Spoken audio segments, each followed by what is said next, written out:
आवाज आपकी, खबर हमारी। आप देख रहे हैं न्यूज 24 उल्लासनगर।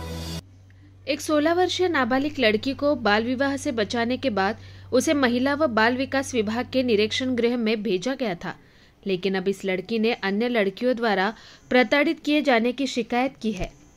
वहीं उसके माता पिता ने चाइल्ड वेलफेयर अधिकारियों पर रिहाई के लिए 1.5 लाख रुपए मांगने का गंभीर आरोप लगाया है। हालांकि अधिकारियों ने इन आरोपों को सिरे से खारिज कर दिया है और कहा है कि उन पर राजनीतिक दबाव बनाया जा रहा है। ये मामला 24 फरवरी को सामने आया था, जब उल्लासनगर के भाटिया चौक में एक नाबालिग लड़की का विवाह कराए जाने की सूचना चाइल्ड हेल्पलाइन को मिली। चाइल्ड वेलफेयर कमेटी और पुलिस ने मौके पर पहुंचकर लड़की की सुरक्षित रिहाई कराई। पूछताछ में लड़की ने बताया कि उसके पिता को 2 बार हार्ट अटैक आ चुका है, इसीलिए वो शादी के लिए राजी हो गई थी।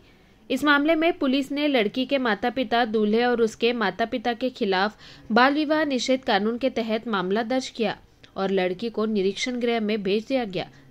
बाद में लड़की ने शिकायत की कि गृह में अन्य लड़कियों ने उसे प्रताड़ित किया, उसे झाड़ू पोछा और बर्तन साफ करने के लिए मजबूर किया गया और खाने की थाली तक छीन ली गई। इस प्रताड़ना के कारण वह मानसिक रूप से तनावग्रस्त हो गई है और उसे उल्लासनगर के मध्यवर्ती अस्पताल में भर्ती करना पड़ा। इस बीच लड़की के माता पिता ने कई बार चाइल्ड वेलफेयर अधिकारियों से उसे वापस सौंपने की मांग की, लेकिन उनका आरोप है कि अधिकारियों ने इसके बदले 1.5 लाख रुपए मांगे। वहीं कुछ रिश्तेदारों ने कहा कि अगर लड़की की भलाई इसी में है तो इसमें गलत क्या है। इस पूरे मामले पर चाइल्ड वेलफेयर अधिकारी रानी बैसाने ने सफाई देते हुए कहा कि लड़की की रिहाई को लेकर कई स्तरों से दबाव बनाया जा रहा है, लेकिन सरकारी प्रक्रिया पूरी न होने के कारण उसे नहीं छोड़ा गया। साथ ही उन्होंने पैसे मांगने के आरोप को पूरी तरह से बेबुनियाद बताया। अब इस मामले की गंभीरता को देखते हुए जांच की मांग उठ रही है। 24 तारखेला माझं लग्न होतं, तेव्हा मला नेण्यात आलं संस्थेमध्ये। तिथून त्या लोकांनी सांगितलं, तिकडे टाकलं, मला संस्थेमध्ये टाकल्यानंतर ते लोकांनी मला खूप काम करायला लावलं। भांडे बिंडे घासायचे, किचन पुसायचं, हॉल पुरा झाडायचा, ऑफिस बिफिस पुसायचं, पुरं ते पाणी भरायचं, एवढं मोठं टाके उचलायला लावायच्या। काम नाही केलं तर तिकडच्या मुली असे बोलायच्या, करून हिला मारूया मिळून, असं तसं धमक्या द्यायच्या, मारायच्या मला। काम नाही केल्यामुळे खूप त्रास दिला मला त्या लोकांनी। माणूस नव्हता काम करायला? नाही, माणूस कोणच नाही। तुझ्याकडून करून घेतलं? हां, माझ्याकडून करून घ्यायचे, नाही केलं तर मग लोक मारा बिरायची धमकी द्यायची डायरेक्टली। कोण द्यायचं? त्या मुली तिकडच्या होत्या। किती दिवस लागले तुला?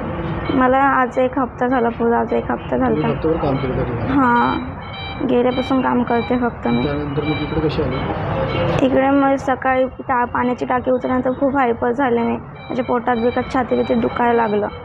तर माझ्या मम्मी पप्पापासून लांब आहे ना मी, त्याच्यामुळे खूप हायपर झाले ना, तेव्हा मग कसं तरी व्हायला लागलं, तेव्हा इकडे आणलं मला हॉस्पिटलमध्ये। खूप त्रास होत होता तिला। ते आमचं तिथं नेलं होतं बाल केंद्रामध्ये। ते बोले 2 दिवस मी सोडू, आम्ही त्याला हातपाय जोडले, पुढे हे केलं। ते बोले 2 दिवसांनी सोडू, पण 2 दिवस काय सोडले नाही त्यांनी आम्हाला। मध्ये वापस 4 दिवसांनी सोडू असं बोलले। मी सगळं त्यांना लिखवापट्टी सगळं करून दिलं आहे। पोलीस चौकीचा पण सगळं तिकडनं आलं आहे रिपोर्ट। ते पोलिस बोलले तिकडनं तुमचं काय होईल, आमच्याकडे काही नाही आता पोलिसांचं। मग ते आतमध्ये मुलीला पण हे करतात, भांडे वगैरे। आणि हे लोकांना मी सगळं माफीनामा दिल्यानंतर ते बोलले पैसे भरा। मग ते त्यांनी आम्ही इकडे 1.5 लाख रुपये मागणी केली, 1.5 लाख रुपयाची, पण आम्ही काय देऊ शकलो नाही। मग ते पुरीला अजून अडकत चालले। आज येतो उद्या येतो असं करताय। आता सुट्टी करतायत ते लोक। पैसे कोणी मागणी केली? पैसे धेंडेबाईंनी। किती पैसे? आणि 2-3 जण बसतात तिथं आतमध्ये, त्यांनी। कशासाठी पैसे मागितले? ते पोरीला सोडायला। ओके, हां। आता मुलगी कुठे तुमची? मुलगी हॉस्पिटलमध्ये ॲडमिट केली आहे। हॉस्पिटलला काय आणलं तिला? तिला ती सायकोसारखी करते नेसे। आता ते मेंटली टॉर्चर झाले तिला। तिथं कामं करायला होतं, तिथे एकदम मेंटली झाली आहे। रात्री तिच्याकडनं काय काम करून कोणी कामं करायला? हां, काम कोण करायला लागलं? कामं तिथं ते पोरे सगळ्या आतमधल्या मॅडम, ते कुठे येतात पोरी, ते सगळे तिला शाळेत असतात आणि ते लोक बघत पण नाही। ते जिथले इन्चार्ज आहे त्यांनी बघायला पाहिजे ना, पोरगीला कोण कामं करायला लावतं आहे, कोण कामं करायला लावते, त्यांनी सगळं बघायला पाहिजे ना। त्यांचं कर्तव्य ते बघायचं, तर कोणीच लक्ष देत नाही तिकडचं। तिची आजी, मुलीची आजी। हां, तिच्यासोबत खूप टॉर्चर केलं तिथं. आम्हाला पैशाची मागणी करत होते, बार बार जायचो. मध्यंतरी माणसं यायचे, एवढे पैसे द्या तेवढे पैसे द्या, मग तुमच्या मुलीला सोडू आम्ही. तिच्यावर खूप हे झालं आहे, म्हणजे तिच्याला पैसे दिल्याशिवाय ती सुटणार नाही, तुम्ही द्या मग आता सोडतात. आमच्याकडं पैसे नव्हते साहेब, आम्ही कुठून देणार? एक तर लग्नाचं पण एवढं हे झालं, त्याच्यानंतर मग त्यांनी पैशाची मागणी, कुठून आणणार आम्ही पैसे? बाप हार्ट पेशंट आहे तिच्यावाला, मग त्यांच्या औषधाला पैसे नाही, यांना कुठून पैसे देणार? मग हां ती मुलगी आता याच्यामध्ये झाली, तिचं कोण हे करणार आता? हां ती सायकोसारखी करायला लागली, ओरडते, जोरात जोरात ओरडते ती पोरगी. मला घरी घेऊन जा, मला घरी घेऊन जा, मला कामं सांगतात. मग तिथं कामाला नेतात का मुलींना? तुम्ही बोलतात ना की आमच्या केंद्रामध्ये आमच्या मुली सुरक्षित राहतात, चांगल्या राहतात. कशाने चांगल्या राहतात? हां काय चांगल्या राहतात मुली? कोणत्या चांगल्या आहेत? तिथं त्या मुलीची हालत बघा तुम्ही. याला म्हणतात का चांगलं राहणं? हां हे असं करता, टोचर करता ना तुम्ही तिथं मुलींना. कशासाठी ठेवता तुम्ही? आणि तुमच्या घरी जाणार तो मुलगी अशी करेन, मुलगी फाशी घेईन, अशी करेन. का घेईन फाशी ती? आणि इथं काय करते आता? मुलगी रिक्षामधून उडी टाकत होती, आज ती गेली असतं तर आम्ही कोणाला हे केलं असतं? हां आई बापा एवढा पैदा केला, जन्म दिला, ते नव्हते ठेवत चांगलं, आणि हे लोक चांगलं ठेवतात आता. हां काय त्या पुरीची हालत आहे आता? पहिले मुलगी अशी नव्हती करत, आता काहीच नाही, मुलगी एकदम व्यवस्थित होती साहेब आमची मुलगी. काहीच नाही, तिला कसला आजार नाही, काय नाही, व्यवस्थित होती ती मुलगी. 2 दिवस आधी तिला सोडली होती, पोलीस चौकीत आणली, तेव्हा तिने सांगितलं होतं माझे हात सुजले, मग मला तिथं काम करायला होते. ते लोक काय बोलले, माफीनामा लिहून द्या, आम्ही तिला सोडतो. माफीनामा लिहून घेतला, माफीनामा दिला, तरी सोडलं नाही तिला. मग का? पैसे, सारखे पैसे. हां झेंडेबाई अशी करते, आम्हाला अशी इशारा करते, 1.5 लाख नाही. बोरीला राणी मॅडम पण सगळ्या पैशाची मागणी करत होत्या, कुठून देणार आम्ही पैसे? हां काय एवढा गुन्हा होता आमचा पैसे द्यायला? आमचा काहीच गुन्हा नव्हता ना पैसे द्यायला. मॅडम आपल्याकडे एक समुपदेशनासाठी एक अल्पवयीन मुलगी आली होती, त्यानंतर तिच्यावर शारीरिक अत्याचार करण्याचा आरोप आपल्यावर, त्यानंतर आपण तिला सोडत नाही म्हणून त्यांच्या घरच्यांकडून आपण 1.5 लाख रुपयाची मागणी केल्याचा असा आरोप करण्यात आला आहे त्या परिवाराकडून. एखादी काय प्रकरण आहे? खरं बघायला गेलं तर हे सगळे आरोप जे आहेत ते द्वेषापोटी आणि त्यांच्यावर गुन्हे दाखल झालेले आहेत बालविवाहाचे. या पोटी त्यांनी रागाच्या भरामध्ये अशा पद्धतीने बालकल्याण समितीवर आरोप केलेले आहेत, ते पूर्णपणे चुकीचे आहेत. जसं असेल तर त्यांनी तसे पुरावे सादर करावेत, कारण की ह्या लोकांना आम्ही ओळखत नाही. पहिल्या दिवसापासून 24 तारखेला मुलीचं लग्न थांबवण्यात आलं. आमचं बालसंरक्षण अधिकारी असतील, चाइल्डलाईन असतील, हे सर्व त्या प्रसंगी गेले, बालविवाह तिथे रोखला, मुलीला सादर केलं. मुलगी थोडी डिप्रेस वाटत होती. त्याशिवाय पोलिसांना सगळ्यांनाच म्हणजे जे लग्नामध्ये हजर होते किंवा कॅटरेसवाले असतील, म्हणते असतील किंवा अजून कोणी असतील, त्या कायद्याप्रमाणे सगळ्यांवर गुन्हे दाखल करणं अपेक्षित होतं. तर ह्या सगळ्या ह्याच्यामध्ये मुलीला आपण दाखल करून घेतलं होतं, कारण की बाहेर पॉलिटिकल लोक खूप आले होते आणि ते असं चॅलेंज करत होते की काहीच होत नाही, इथे काहीच होणार नाही, मुलगी संध्याकाळपर्यंत घरी येईल, अशा पद्धतीचे बाहेर चर्चा चालू होती असं आम्हाला आतमध्ये कळलं. आणि दुसरी गोष्ट म्हणजे मुलगी घाबरलेली होती आणि मुलीला समुपदेशन करणं फार गरजेचं होतं या ठिकाणी. आणि मुलीने पोलिसांना असं स्पष्ट हे पण सांगितलेलं आहे, स्टेटमेंट दिलेलं आहे की वडिलांना 2दा अटॅक आला आणि त्याच्यामुळे मला जबरदस्ती तिथे लग्नाला तिथे उभं करण्यात आले. म्हणजे इनडायरेक्टली आपण बघू शकतो की ह्याच्यावर मुलीवर दबाव आणून तिला लग्नासाठी तयार करण्यात आलेले पालकांकडून. तर एकंदरीत हे सगळं प्रकरण फार गुंतागुंतीचं आहे. ह्याच्यातनं त्या मुलीला आपण न्याय द्यायचा प्रयत्न करतो आहे, पण पालक नाहक CWCचं नाव खराब करत आहेत. आम्हाला दररोज 24 तारखेपासून वेगवेगळ्या पक्षांचे, वेगवेगळ्या यंत्रणेचे फोन येत आहेत आणि मॅडम ह्या मुलीला सोडून टाका म्हणून आम्हाला सांगण्यात येते. मी त्याचे नंबरसुद्धा माझ्या फोनवर जे काही आले मी तुम्हाला सादर करू शकते की अशा पद्धतीने आम्हाला आमच्या कामामध्ये अडथळा निर्माण करत आहेत. दुसरी गोष्ट असं आहे की एकदा मुलगी सादर झाल्यानंतर संस्थेमध्ये तिला सांभाळण्याची जबाबदारी ही जी आहे संस्थेचे सुपरिटेंडंट असतील आणि इतर कर्मचाऱ्यांची असते. त्यांनी बालकल्याण समितीपर्यंत असे काही हे आलेले नाही आहेत की मुलीला अशा पद्धतीचा छळ झालेला आहे. तर हे सुद्धा आरोपाचं मी खंडन करेल की अशा पद्धतीची वागणूक मुलींना दिली जात नाही. खूप चांगल्या प्रकारे मुलींना सांभाळलं जाते. आणि दुसरी गोष्ट PO रिपोर्ट म्हणजे प्रोबेशन ऑफिसर रिपोर्ट असतो, मुलीचा समुपदेशन रिपोर्ट असतो, तो बालकल्याण समितीला मिळालेला नाही आहे. चाइल्डलाईनला आपण SIR करायला सांगितलं आहे की मुलीची घरची परिस्थिती बघा, त्याच्यानंतर आपण मुलीला हँडओव्हर करू शकतो. हे सगळी इतकी प्रोसेस आहे. मला ज्यांचे फोन आलेले आहेत वेगवेगळ्या पक्षांचे किंवा आपल्या इतर खात्यातील यंत्रणेचे फोन आलेले आहेत, त्यांनाही मी सांगितलं की सर आम्हाला आमची प्रक्रिया करू द्या, प्रक्रिया झाल्यानंतर मुलगी पालकांच्याच ताब्यात जाणार आहे. तर हे सगळं असताना आज आम्हाला अचानक असं कळतं आहे की त्यांनी अशा पद्धतीचे आरोप लावले.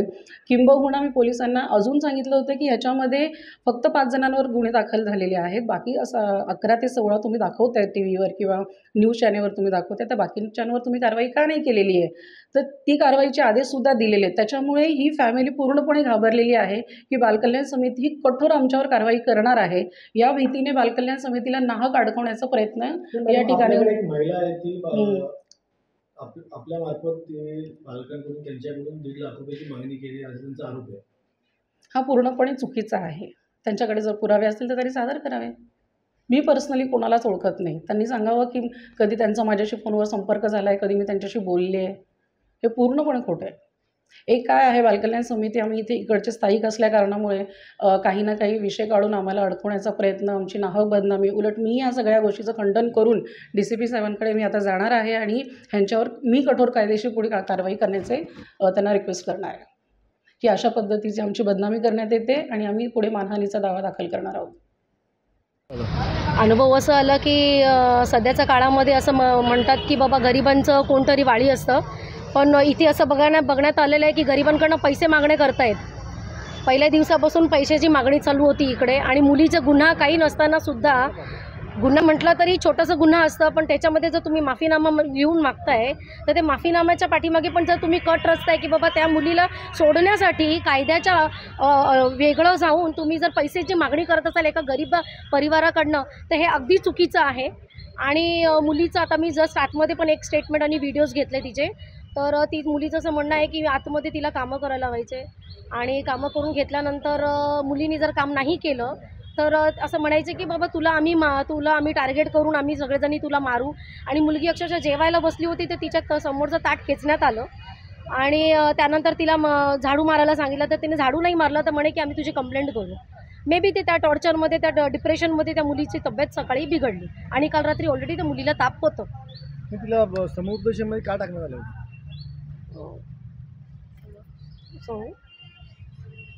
तिचं लग्न ठरलं होतं आणि तर कसं गरीब परिवार आहे, त्यांची परिस्थिती तेवढी चांगली नाही आहे, त्यामुळे त्यांनी म्हटलं की बाबा चल आपल्या मुलीचं चांगलं होत असेल तर आपण तिचं लग्न लावून देऊयात. पण ते कायद्याच्या अनुसार ते थोडंसं चुकीचं होतं, पण ठीक आहे, काही हरकत नाही ना. पण कुठेतरी मुलगी सुखी राहते आहे, तिचं पुढचं संगोपन चांगलं होत असेल तर काय करायला काही हरकत नाही आहे. आणि तेवढं करताना कोणीतरी त्यांची कंप्लेंट केली. कंप्लेंट केल्यानंतर पोलिसांनी तिकडे जाऊन जे लग्नाचं हॉल आहे तिकडे त्यांची तिला, मुलीला आणि तिच्या फॅमिलीला तिथे ते सगळं कार्यक्रम करायला स्टॉप केलं.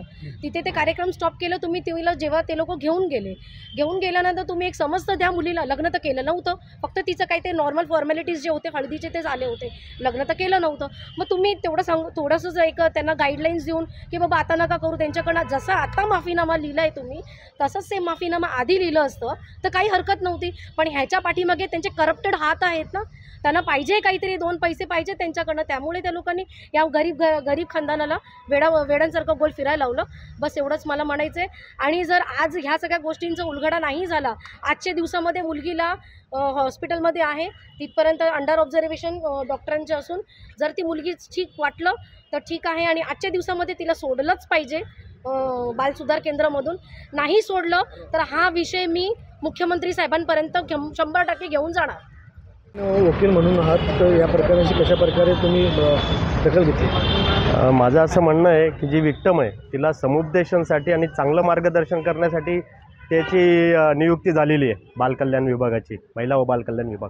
आणि तिथं जर असा वाईट प्रसंग घडत असेल तर खरंच हे निंदनीय आहे. आपण बालकांना सुधारण्यासाठी किंवा त्यांना आईवडील नसतात असे जर मुले गुन्हेगारीकडे वळू नये त्याच्यासाठी ते बाल सुधारगृह आणि महिला व बालकल्याण विभागाची नियुक्ती केलेली आहे. पण तिथंही महिला असुरक्षित आहे असं दिसून येतं. तिथं महिलांना टॉर्चर केलं जातं, तिला जेवण दिलं गेलं नाही, त्याच्यानंतर तिला कामं करायला गेले. यांच्यावर जे काही अधिकारी आहे यांच्यावरती तर कायदेशीर कारवाई करण्यात यावी एवढी आमची या ठिकाणी मागणी राहणार आहे.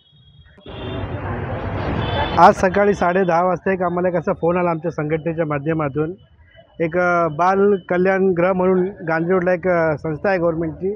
तिथं ते समजा कुठलाही गुन्हा दाखल होतो जेव्हा लहान मुली ज्या असतात तिथं बालसुधारगृहामध्ये ठेवल्या जातात. पण तिथे आता असा वेगळा प्रकार आमच्या नजरेमध्ये आला की तिकडे जे लहान मुली ज्या असतात त्यांच्याकडनं दबाव देऊन काम करण्यात येतं. आज बालसुधारगृह कशासाठी असतो की समजा ज्याला कोणी नाही किंवा घरी काही त्रास असेल तिथं त्यांना ठेवतात. आज यांचा परिवार असतानासुद्धा काही एक गुन्हा दाखल झाला होता, त्या माध्यमातून त्या मुलीला तिथं ठेवण्यात आलं होतं. पण 3 दिवस आधी पोलिसांनी त्यांना सांगितलं की तुम्ही तिकडनं घेऊन जावा, पण तिकडचे जे अधिकारी आहेत ते त्यांना सोडत नव्हते. तिकडचे परिवार घडीघडी त्यांना जात होते, त्यांच्यावर दबाव टाकत होत नाही, आम्ही तुम्हाला देऊ शकत नाही, मुलीला आता सोडू शकत नाही, आमची फॉर्मॅलिटी बाकी आहे. मला हेच म्हणायचं आहे या चॅनलच्या माध्यमातून की सरकार याच्याकडे कधी लक्ष देईल. आज या मुलीवरती जो अत्याचार झालेला आहे, आज तिला अक्षरशः ती टाकी वगैरे उचलायला सांगितली. त्या मुलीची जर तुम्ही प्रकृती बघितली तर खूप ती भयानक आहे. आता ती बोलू शकत नाही, चालू शकत नाही. तर या चॅनलच्या माध्यमातून मला एकच सांगणं आम्हाला की हे जे अधिकारी असेल त्यांच्यावर योग्य ती कारवाई करण्यात यावी. नमस्कार.